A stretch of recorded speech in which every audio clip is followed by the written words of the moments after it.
নতুন লোকেশনৰ ডিজাইনটো সোনকালে বনাই দিয়া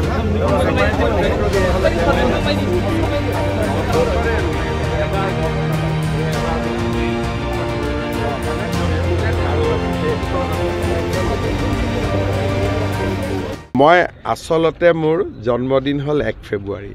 কিন্তু যেতিয়া মই কামৰূপ একাডেমি স্কুলত পঢ়িছিলোঁ মেট্ৰিক দিয়াৰ আগতে আমাৰ সকলো বেটছৰে জন্মদিন ছাৰে 1 এপ্ৰিল লিখি দিছিল সেইকাৰণে চৰকাৰী কিতাপ কাগজত মোৰ জন্মদিন 1 এপ্ৰিল থাকে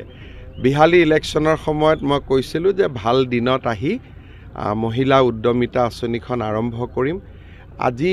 কেইবা হাজাৰো প্ৰায় 22-23 হাজাৰ মহিলাক বিহালী সমষ্টিত আমি মহিলা উদ্যমিতাৰ 10,000 টকাকৈ বিতৰণ কৰিম বাকি সমষ্টিবিলাকতো আমি এনেকুৱা একোটা অনুষ্ঠান আয়োজন কৰিম মই সকলো মন্ত্ৰী বিধায়কক কৈছোঁ যে মোৰ পৰা একোটাকৈ ডেট ল'ব লাগে আৰু সেনেদৰে আমি সমষ্টিবিলাকত গৈ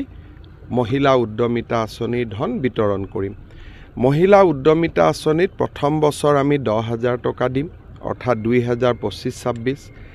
26-27 চনত আমি আৰু 25,000 টকা দিম 12,500 বেংকৰ পৰা আমি লৈ দিম 12,500 আমি দিম আৰু সুদ দিব নালাগে তৃতীয় বছৰত আমি 50,000 টকালৈকে আমি মহিলাসকলক বেংক আৰু চৰকাৰে মিলি দিব ইয়াতে 10,000 টকা আমি আজি 27 লাখ মহিলাক দিম যিসকলে ভাল কৰিব উৎপাদনমূলক কাম কৰিব তেওঁলোকক আমি 25,000 টকালৈকে নিৰ্বাচিত কৰিম 25,000 টকাটো যোনে ভাল কাম কৰিব তেওঁলোকক আমি 50,000 টকালৈ নিৰ্বাচিত কৰিম কিন্তু প্ৰথম 10,000 টকাটো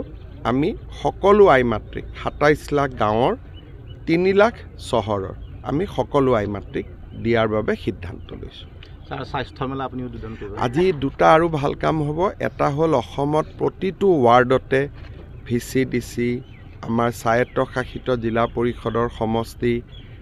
গাঁও পঞ্চায়ত আমাৰ পৌৰসভা প্ৰত্যেক ৱাৰ্ডতে আমি একোখন স্বাস্থ্য মেলা কৰিম তাৰো শুভাৰম্ভণি হ'ব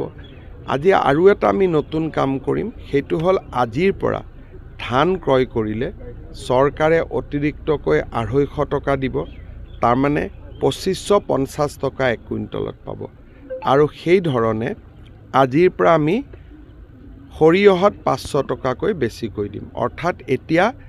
আমাৰ যুৱক যুৱতীসকলে সৰিয়হ চৰকাৰক বিক্ৰী কৰিলে 6,450 টকা পাব এই দুইটা আঁচনি আজি আমি বিশ্বনাথ জিলাতে আৰম্ভ কৰিম অত্যাধুনিক আৱৰ্ত ভৱনৰ আপুনি প্ৰথম অতিথি এইটো মই এনেকুৱা আপোনালোকে চাৰ্কিট হাউচটো দেখিছে আমি অসমৰ প্ৰত্যেকখন জিলাতে বনাব গৈ আছোঁ বিশ্বনাথত আৰম্ভণি হ'ল অসমত আহিলে অতিথিসকলে যাতে সুন্দৰকৈ থাকিব পাৰে পৰ্যটকসকলো থাকিব পাৰে তাৰ বাবে আমি চাৰ্কিট হাউচবোৰ নতুনকৈ ধুনীয়াকৈ বনাব সিদ্ধান্ত লৈছিলোঁ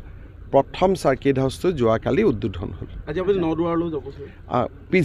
পিছবেলা আজি নদুৱাৰতো কেইবাটাও প্ৰগ্ৰেম আছে কালি ৰাতিপুৱাও নদুৱাৰত প্ৰগ্ৰেম আছে আৰু কালি মই যোৰহাটলৈকৈ যাম